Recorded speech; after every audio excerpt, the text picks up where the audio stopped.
back to Shutter Magazine. I'm Dustin Lucas, and today I'm going to be talking to you about Lightroom CC. Um, More specifically, I'm not going to be talking about Lightroom Classic or Lightroom 6, right? Those are the desktop-oriented apps, and we want to talk about Lightroom CC. The reason why is because when I'm working on a personal project or I'm traveling, I like to travel light. So I'm usually not having a whole bunch of gear with me. I'm definitely not waiting for my to get back in my studio to hook up my camera to my RAID drive. I want to be able to put the files on an external hard drive real quick, access these files through the app, even edit maybe on my phone or a tablet, and get these posted online as soon as possible, right? You want to get images on your stories on Facebook, Instagram to kind of show and document your travel while you're doing it. If I wait till I get home, it just never gets done. So a huge part of my Lightroom Classic workflow has all been about working within that program, working within a catalog and a solid workflow. So when it comes to Lightroom CC, which is cloud-based, it's very important to understand that now we finally have syncability between multiple apps, multiple devices. So when I make adjustments on my phone, those adjustments sync to the desktop application on my computer. And even if I want to access Lightroom Web, which we'll get into a little bit later, those adjustments are there as well if I want to edit in the browser. Now, I know many of you are thinking, well, working as a creative, you're going to want to be in a calibrated environment. How could you want to be editing on your phone? I mean, we tell our clients all the time, looking at their phones, but we all export to our phone, see what it looks like to make sure it's not too bright, too yellow, too orange, things like that. And so there's no real way around it. I mean, you want to have the ability to be mobile in your editing, and Adobe is obviously moving down that path. Why not embrace it? I like to travel light, use mobile applications with Lightroom CC. So we're going to go through some things on how I like to do a down and dirty edit, maybe from my phone, but I also always understand the limitations of my software, right? So anytime I'm using a piece of software or equipment or tool, I always understand the limitations of that and what the purpose is, right? You want to really get a grasp on what the function is of your tool and what it can and can't do. That's super important. So jumping into Lightroom CC, we're going to add images, show you how that module works. Of course, it's still importing images. I know Lightroom gets a lot of backlash because you still have to import images and you can't just browse. Well, it makes sense to import images, and you'll find out a little bit later why. You can do your culling and editing in Lightroom CC, which is super fast. I love the ability to cull on an iPad or my phone, and all of those adjustments sync back to my desktop app, where ultimately I will probably be to do my editing, especially because the screen's calibrated, things like that. But presets, profiles, lots of tools that we know and love have come from Lightroom Classic, the desktop-oriented version of Lightroom, to Lightroom CC, the mobile version. And going through some export options, those are pretty similar to what we're used to, but sharing to Facebook and Instagram on a mobile device, it instantly allows you to post to your Facebook story, your Facebook newsfeed, or an Instagram post immediately. Those are those kind of things that I want when I'm using a mobile app. I want to have the immediacy of being able to share my photos, and I want it to be simple, right? That's why I'm using Lightroom. It's fast and simple. So let's jump into the setup, install, and get started. All right, so with getting your Lightroom CC app set up, I'm on my desktop now. The first thing you're going to need to do is likely set up a subscription plan. So if you're not already a part of the Adobe Creative Cloud subscription plan, this article is probably not for you if you're still resisting the subscription plans. Again, they have different plans. I'm not here to sell you on Adobe, but Lightroom CC is only available for subscription users. So I have the photography plan. It's 20 gigs of cloud storage. So obviously I'm not a huge avid Lightroom CC user, but 20 gigs is enough to talk about my personal work. Not a whole lot of storage online. They definitely have higher storage options for you, like a 1 terabyte option for 20 bucks a month. They also have a plan that's with Lightroom CC only with a terabyte storage for 10 bucks a month, but I like all three apps here. I can change, change to different apps and things like that based on how much, um, specifically how much storage that I need. So when you look into different plans and things like that, I know there's different pricing tiers and stuff like that, but definitely check it out. But Lightroom CC is going to be required to be on the subscription plan. Moving on. So jumping into Adobe Lightroom CC, you'll need to make sure once it's installed from the app, you'll see there's multiple versions here of Lightroom, right? I have Lightroom with the rounded corners, which is always the tell that you're using the cloud-based photo service. There is Lightroom Classic, which is usually what I talk about. It is the desktop-oriented one. But Lightroom CC is also desktop-oriented as well. It's just a cloud-based app. We'll talk about that a little more extensively later. And then there's Lightroom 6, old version of Lightroom as well. So jumping into the most recent version, which for me is the 3.2, which I have installed now. We'll go ahead and hit done. So now what we're going to do is look at preferences, right? We want to get the app set up, make sure everything from importing images is correct. Most of these I keep default. It shows my cloud storage. I don't have a whole lot left. I'm subscribed. My account set up here. Local storage, I typically knock this down from 25% down to 10.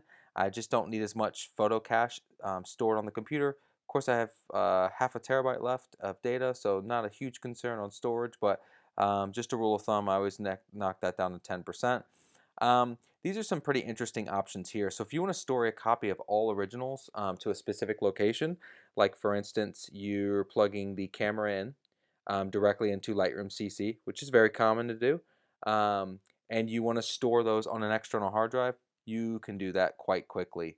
So you can choose your external hard drive if you have one hooked up, and you can get that going.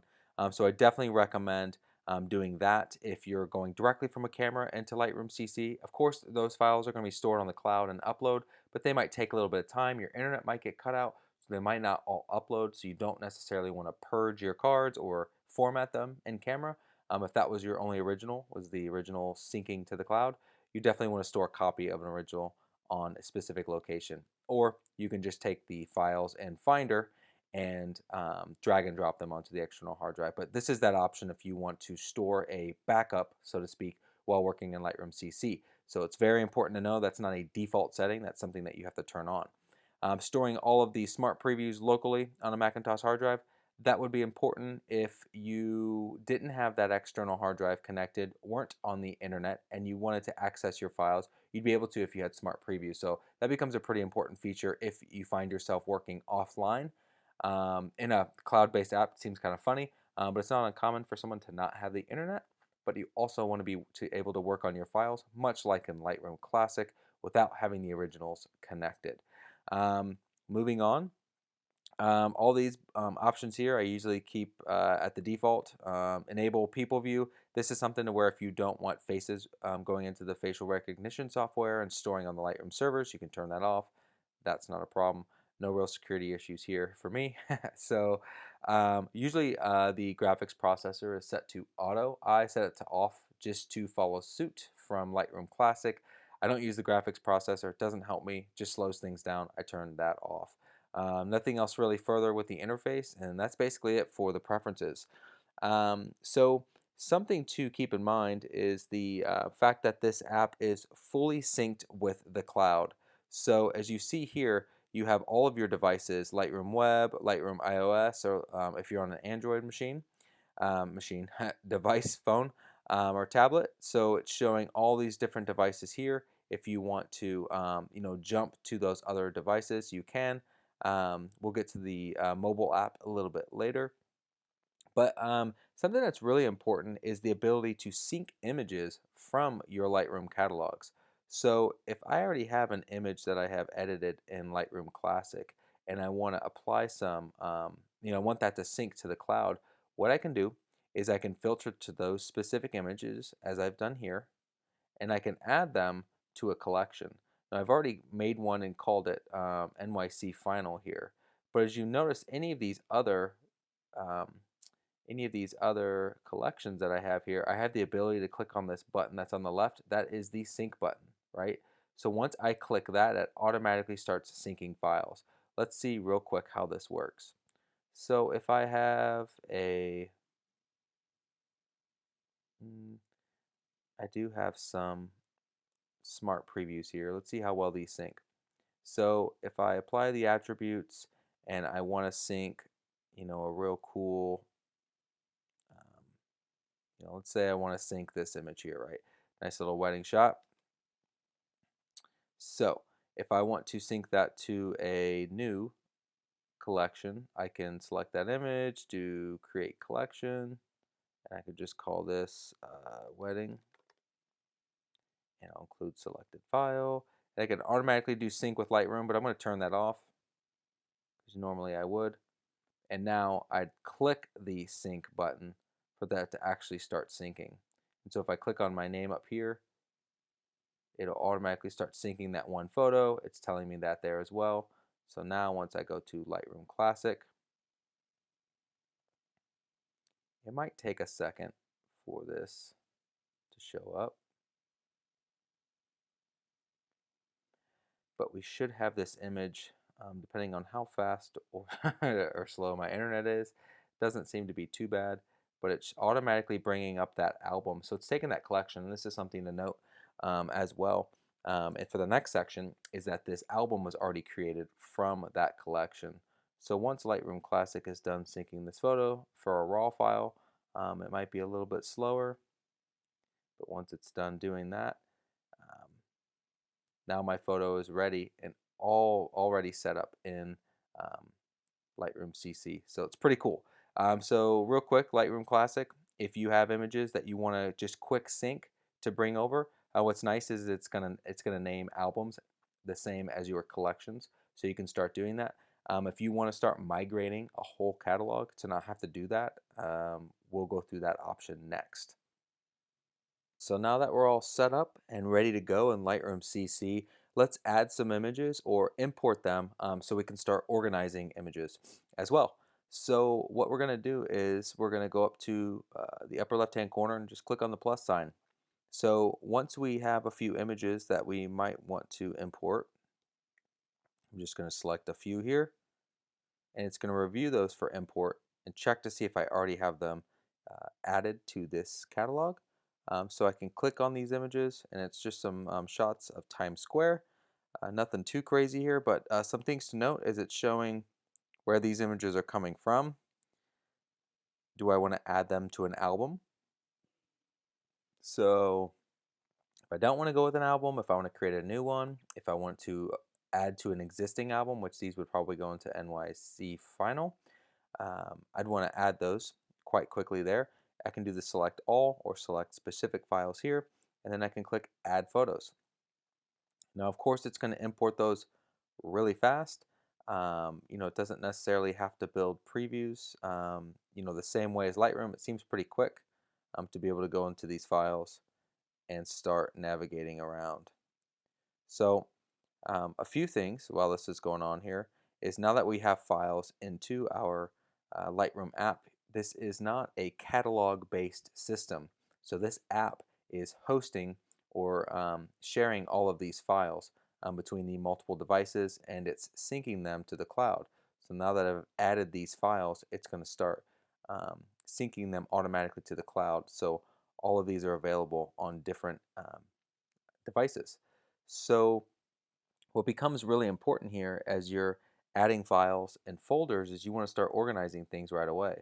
So as you notice here, I have a folder. Let's see here, if I want to pull that out, I should be able to. If I delete folder,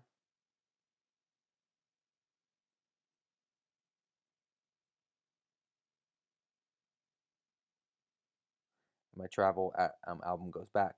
So if I want to create a folder, that would let me do, like if I wanted to have a folder called travel specifically,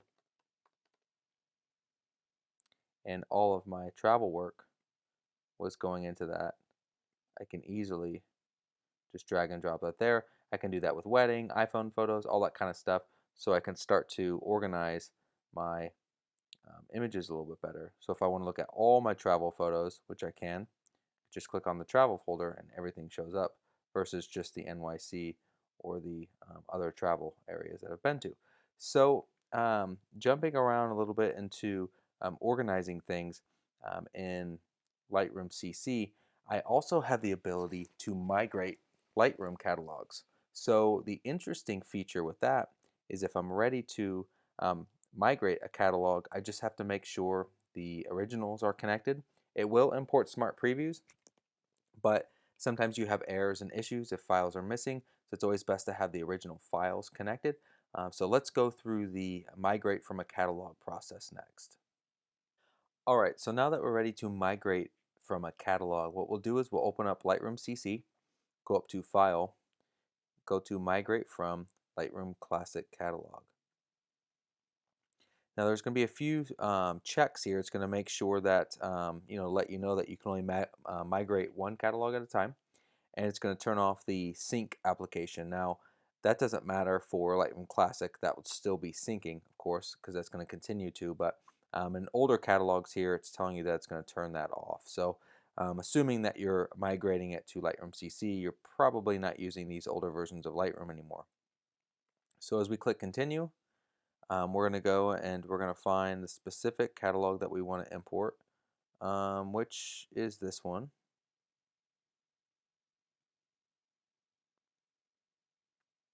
And so it automatically shows me in one missing file, which isn't a big deal. This is how many gigs it's going to be, how many assets. So I can go ahead and do start migration. Once it finishes this process, it's going to add the photos all into Lightroom CC. It's going to organize them into a album as I've had before, and then it's going to sync all of those files to the cloud. So that's not too bad for 87 files. So of course, if you have 800, it's going to take 10 times faster. So, excuse me, 10 times slower. So if I go ahead and click done, now all of these files are in my catalog, and it's showing migrated, shutter mag. So I can, if I want to, let's see if it'll let me delete this folder. Well, it'll delete the folder out of that. So I can probably drag that down here and delete that out just so it's a little more clean. I don't really want a folder and that job there. So if I wanted to rename that, to,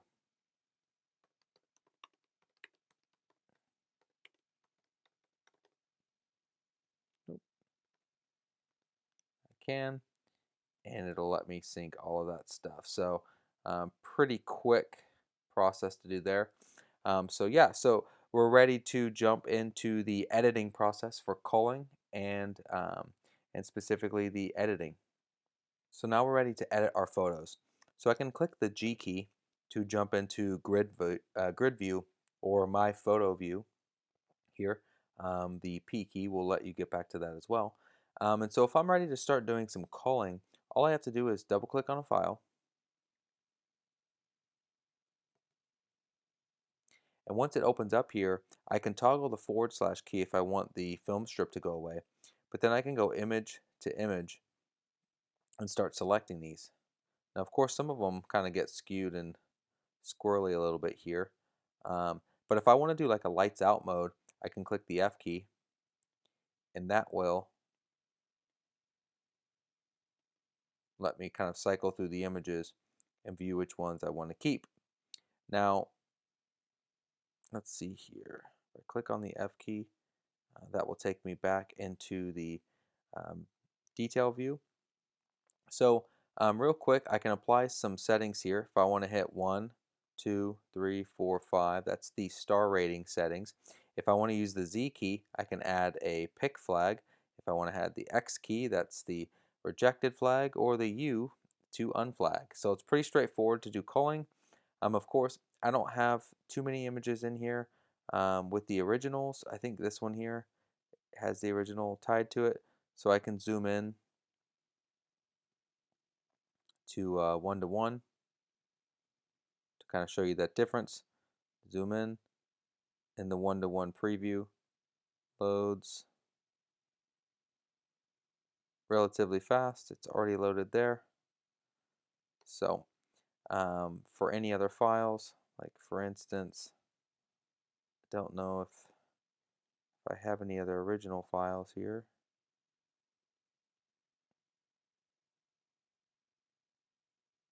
Some of these other original files are,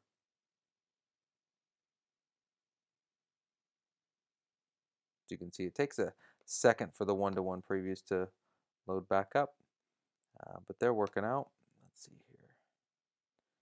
So moving on to editing. When I want to start editing on a file, what's awesome is that all of my settings, when I click the E key, that lets me jump into the edit module. So a lot of things you'll notice in here is you have your presets at the bottom, which is usually the first thing that I'll apply. Clicking on presets, I can leave that up all the time. My user presets here, if I want to just hover over any of these to see those kind of apply automatically.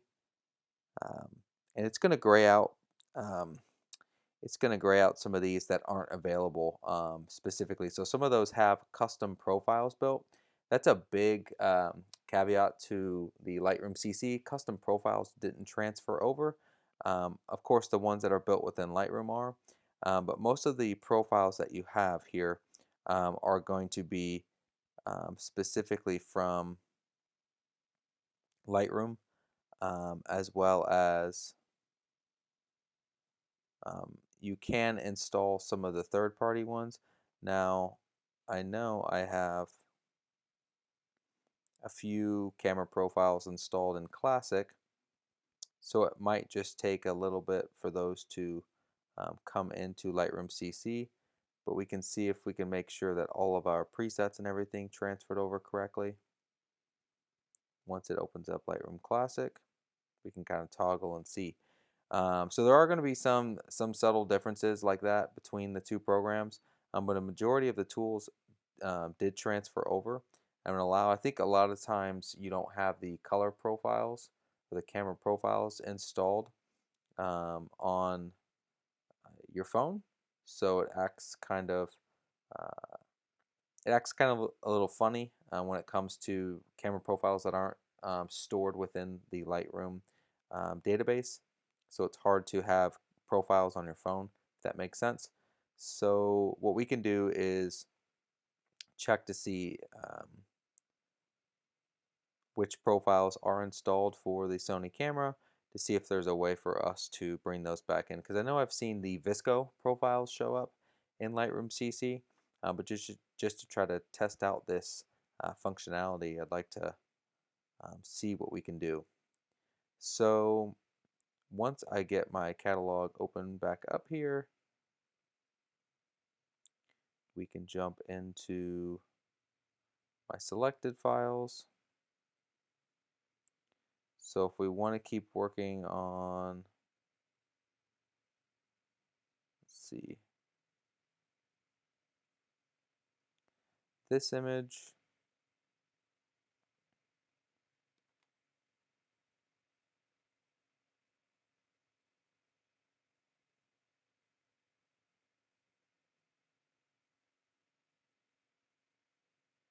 all right.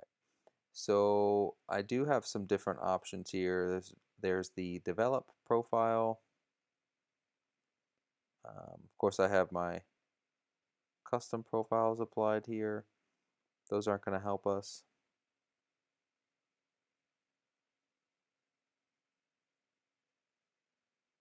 But if I want to apply the develop to profile to this image specifically, it should sync. If we do this by modified date, the once the file is synced, this is a little tip. If you want to get your files to show that they sync,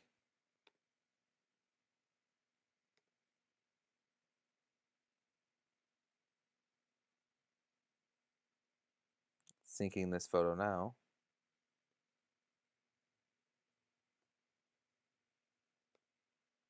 Once that pops back up, we can see if that camera profile shows up. So what'll be interesting is to see if it's going to give me the error message that it normally does if profile is missing, right? So if it's not installed, the photo is being rendered without. So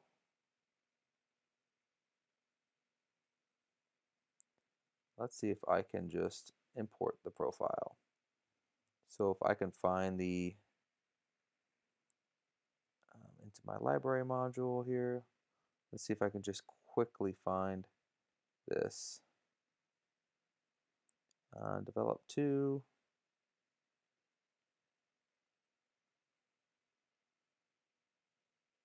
A73, develop 2. So I have the profile here, and there we go. It's pretty simple to do to find that profile. Now, if I want to change from here to, oh, I don't know, definitely not modern 8. Camera neutral is fine. What that'll do is it'll sync this back.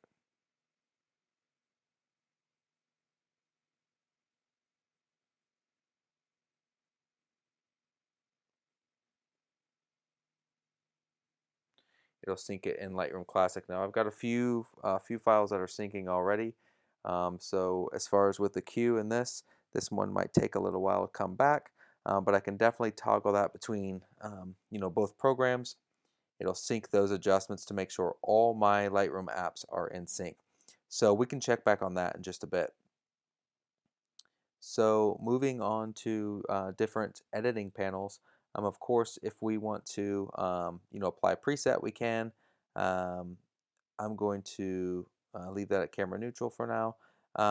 What's pretty cool is I have oh, it's just toggling back and forth.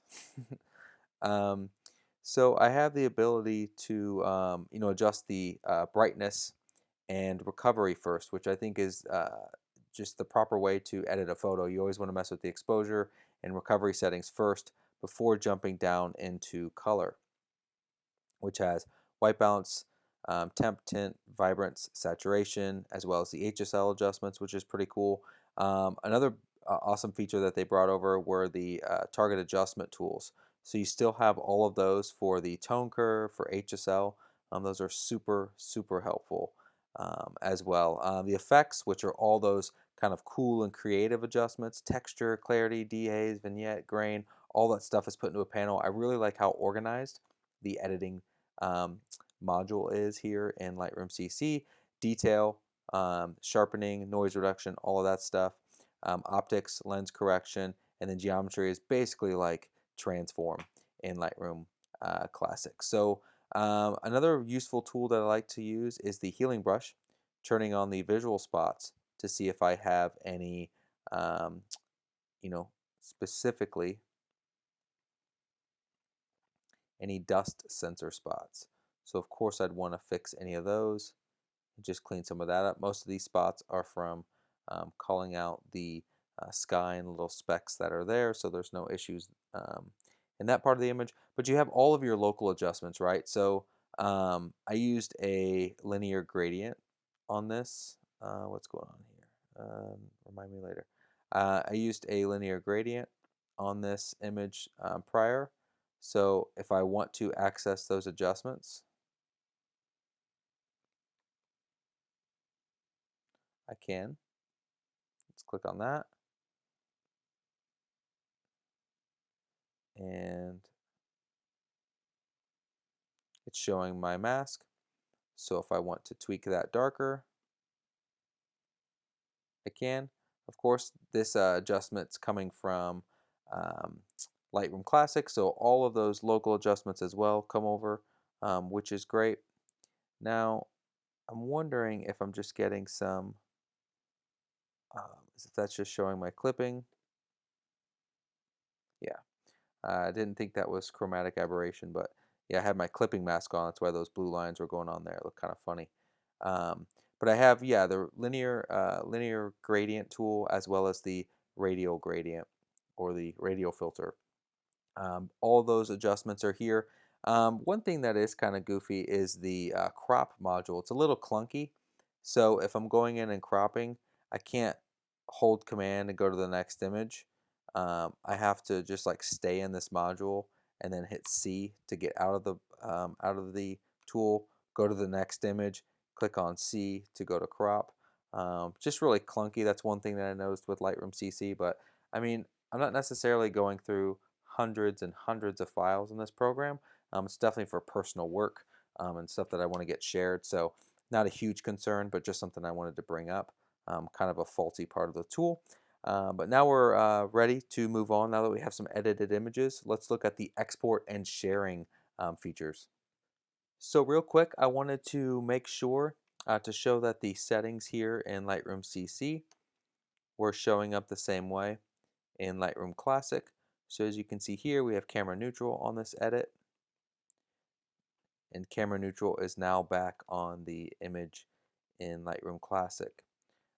So that history and showing that pane going back and forth, it's showing from Lightroom Mobile, which is pretty cool. So that's the history panel showing you the sync from Lightroom Mobile, is it'll pop back into Lightroom Classic. So it's a good way for you to kind of toggle between history to see if it has sunk or not. But it definitely didn't take too long, but it's something to just keep in mind. Sometimes when you have a larger queue, it might take a bit.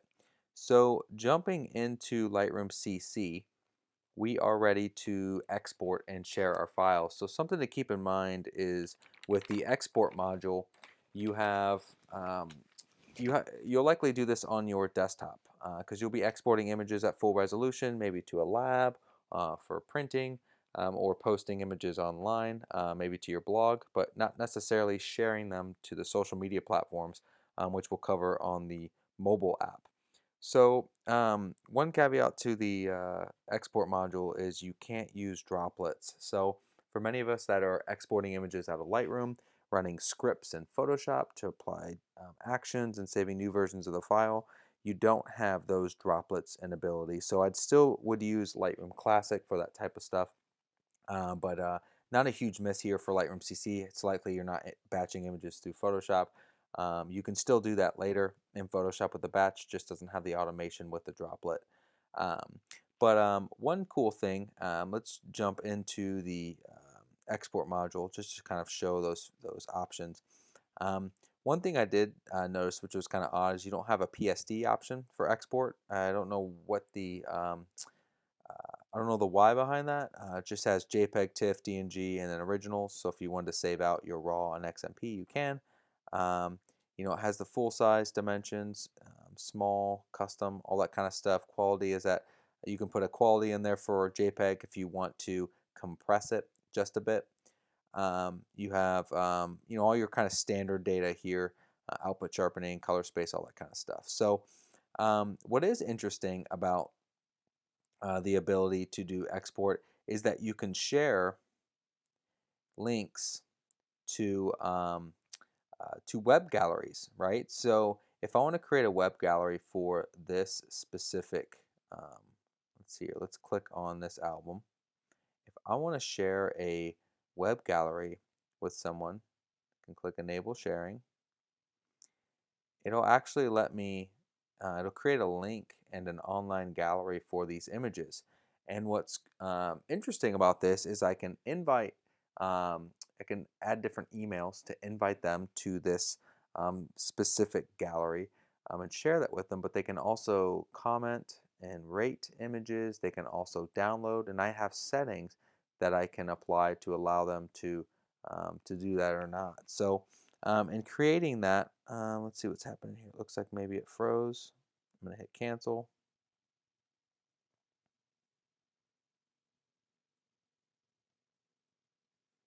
Maybe I just need to create a new gallery altogether. This one's taking a little bit of time. This is a previous one that I had that I turned off sharing and turning it back on. So this one's taking a little bit longer. I'm going to abandon that. And we will share and invite this. So when you right click, you can choose this for anyone to view or invite only. Of course, if I want to invite, I can do emails. If I want to do for anyone view, I just click on that link and it's going to open that up in my browser, right? So see here, I got a bunch of tabs opening up here automatically.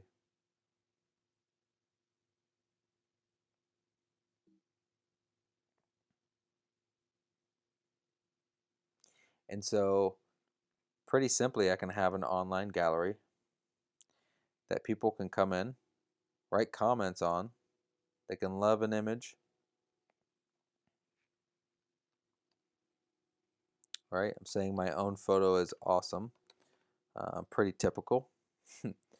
So now I can write that on there, and it should share all that information back to the photo for me to view. Let's see here. As it's syncing information,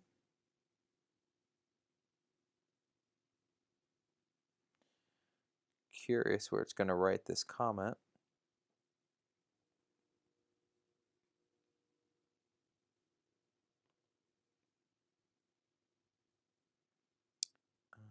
We posted the comment.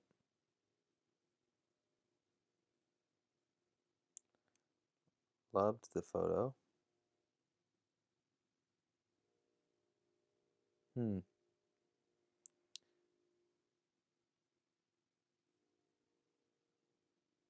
Might be taking a little while to sync those photos. But it's a pretty cool feature to share files with maybe your clients and seeing these images online.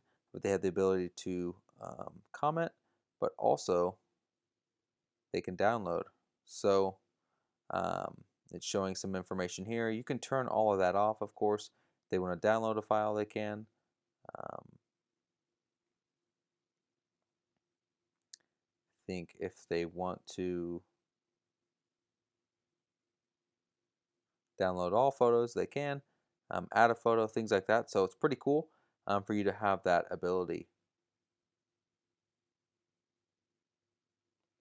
So if you take them back to, let's go back to Lightroom CC, you can edit the settings for that as well. So if you pull up the share invite, you can go down here to stop sharing if you want.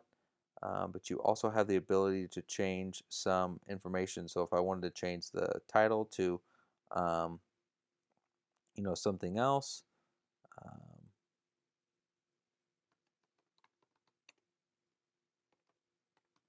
whatever it is, and if I wanted to remove the author, I can.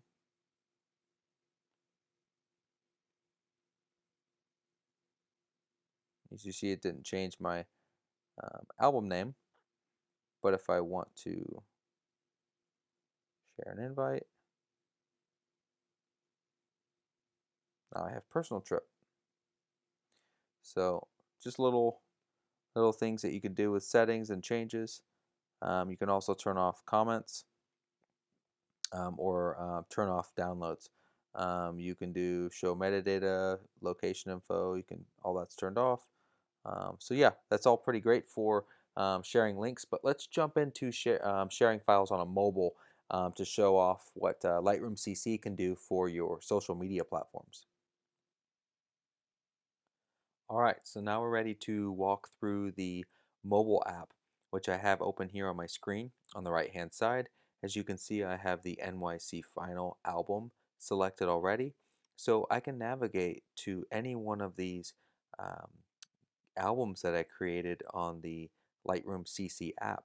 So when I go into back into the NYC Final, if I was any of these images here that I want to edit even further, like specifically this one here, I can go in to the mobile app and click on light, and all of those adjustments are there. Of course, if I want the information, let's see here what we can do. Um, view options.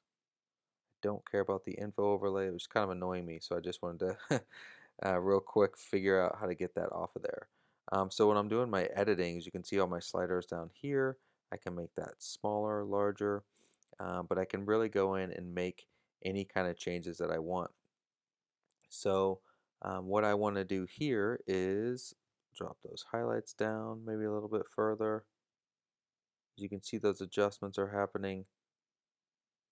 Maybe something a little more dramatic. I can show you that I'm really darkening this photo, right? So I have that full editability, as well as if I want to flatten those curves, bring the whites down, bring the highlights back up, something like that. I can really push this image to make it look a little more dramatic and edited. So once I'm ready to take this image, I can post it immediately online. So what I'm going to do here is I'm going to click on the share button, and I have a whole bunch of options here, right? I can export to my camera roll, to files, I can export it to a specific file type and all that kind of stuff. I can do edit in, open in, I mean a bunch of stuff, right? Get a link. So I'm going to do share to, and this is a different feature which I don't have on the desktop app, right? I don't have the share to. I have the share and invite. I have the connections, which is an interesting option, but there aren't any connections for me to get my images onto Facebook or Instagram, and those are the two big ones that I'm interested in. So I can go down here and I can choose Facebook, and I have newsfeed, and I have a story, right? So I could choose for this to go up to my story, share to friends, make it public, all these kind of options here. If I want to do custom, friends, things like that. So all that kind of stuff can be done, and I can share that to the story. Um, I'm gonna go ahead and hit discard. Same goes for um, if I want to post that to my newsfeed. Now, for Instagram, which I have installed here, if I want to go ahead in here and write in some captions, um, I got to put all my hashtags in here. I could put in Lucas photography, hashtag travel, bunch of hashtags here, right? NYC.